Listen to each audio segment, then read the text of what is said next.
What's up, guys? This is Dr. Kyle from Cape Chiropractic and Acupuncture coming at you with this week's movement tip of the week. This week, Dr. Zev and I are both going to be talking about ways to manage ankle stiffness and how it can contribute to problems up and down the kinetic chain.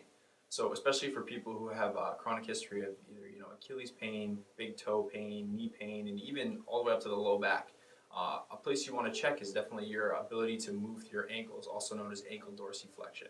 Now, typically, people who have these types of this type of pain or issues in their ankles have a previous history of some ankle sprains or some sort of trauma to the ankle. And in a case such as this, you definitely want to look in this joint to make sure that you have adequate range of motion. There's a few ways to assess your ability to bend through your ankle, and one of the easiest ways is just to put your foot close to a wall and see if your knee can approximate the wall while keeping your heel down. So I can show you that what it would look like really quickly if I put my ankle up on the table, or actually just go up against the wall here. If you put your foot about 10 centimeters away from the wall, okay, and then bring your ankle or knee towards the wall while leaving your heel down, this is approximately, or this is a good amount of ankle range of motion, okay? So you're gonna wanna check that on both sides here, okay? There's a few reasons why you can have restriction into this range of motion. One of the most common reasons is what we call, or there's just tension in the Achilles tendon, in the soleus or the gastrocnemius, which Dr. Zev is going to cover in a moment here. But another reason too is the actual ankle mortise joint. So the actual joint that connects basically your lower leg into your foot bone can be restricted or kind of put in the wrong position. So there's a few things that you can do yourself to just help manage this and increase this range of motion, and in turn it will help reduce the amount of stress in the big toe and the knees, and again, like I said, in the low back, especially if you're squatting.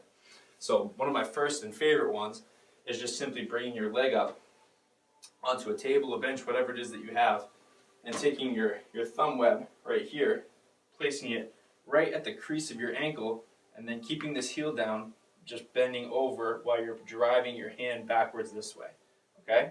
I know it looks a little funny, but it's actually a very effective way to help increase the actual joint range of motion in your ankle, okay? Another way to do this, and one of my favorite ways, is with a band. So if you take this band here and you place it right at that ankle crease again, like I was working on before, this now acts as my thumb web. So what I'm doing is placing this right in the ankle crease. I'm going to add a lot of tension, okay? Then all I'm going to do, keep my heel down, again, and really, really try and get this to be nice and low in the ankle crease. And then you're just going to simply lean forward into that range of motion. This is especially helpful after you've done some good calf stretching or calf foam rolling, which Dr. Zev will cover as well. So about 10, 12 repetitions on this on each side. And then what you can do is retest to see how your foot or how your knee approximates the wall to see if you've increased the range of motion at all. So give this one a shot, guys, especially for all you runners out there or your squatters or anyone who's trying to be active, and let us know how it goes. Thank you.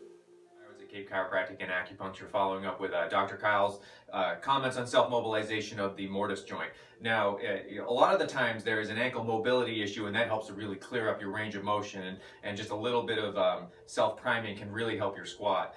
In the endurance population, but also the strength population, you can see a little bit of what's called cumulative tissue injury, or a type of soft tissue scarring that can occur through the Achilles or the Gastrosoleus complex.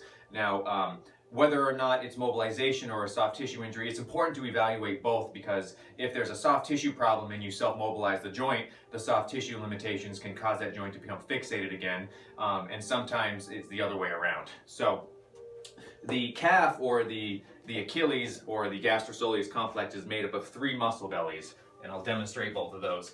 Now, you have 2 muscle groups. Up to the calf, you have the lateral gastroc and the medial gastrocnemius. These 2 muscles attach to what's called the soleus. The soleus continues on, and that's what becomes the Achilles complex. Now, there are 3 deep calf muscles as well, but for the purpose of our conversations, we're talking about the more superficial structures. Now, those muscles are extremely important in what we call plantar flexion of the ankle, or the ability to rise up. Now, the gastrocs have a little bit more of an explosive function. The soleus is more of the true diesel engine of your body's ability to keep repeatedly going off of your toes. Now, In the runners, I tend to see a little bit more of soleus adhesion, but it doesn't have to be that way. Sometimes it's more the gastrocnemius, and sometimes it's both of them together. So it's important to be aware of a couple different kinds of stretches to target those and some self-releases. So I'll show you to stretch the calf against the wall. A wall stretch is critically important. Now, to stretch the general gastrosoleus complex, it's important to put your arms up against the wall to generate some force, because these are big muscles. And you want to keep your ankle down. You don't want to let your toes come up because you're going to be missing the muscle groups of interest. You want to put your ankle down, push against the wall, and really lean in to try to stretch that out as best as you can. Now my ankle is just starting to come up, so that's about as far as I can go.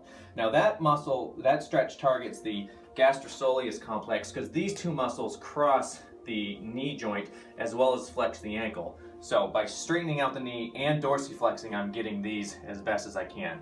To target the soleus muscle doesn't cross the knee. So to focus this stretch on the soleus versus the gastroc, we bring the heel a little farther forward and then try to approximate the knee as far towards the wall as we can. Now by bending the knee, I'm taking out the gastroc and it focuses that stretch on the soleus, and you'll feel this a little farther down.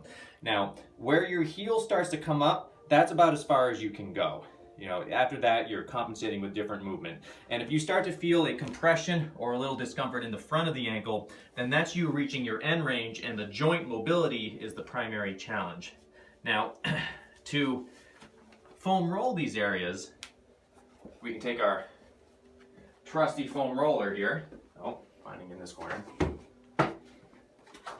It's easy to foam roll this area by simply getting down on the ground and taking that foam roller.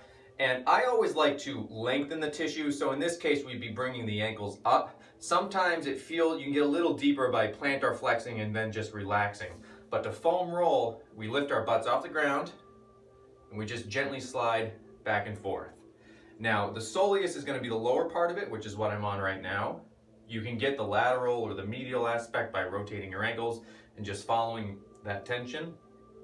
To get the gastroc, you just go a little farther up. And sometimes if you get on a really good spot where it's a little sore, you can dorsiflex or straighten that muscle, or plantar flex to get right onto that ridge.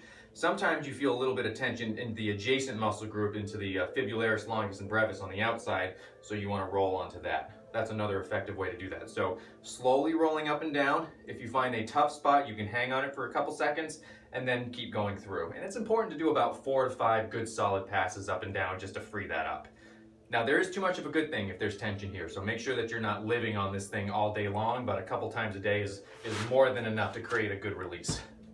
Now, if you have a particularly tough band, and in the soleus in particular, you can release the muscle with your own hands. And to do that, again, the soleus is the lower half of the muscle. So if you want to release that, your hands are an excellent tool to get in there. So if you want to release part of that muscle, you can take your thumb, put some pressure in, and then tension up towards the opposite knee.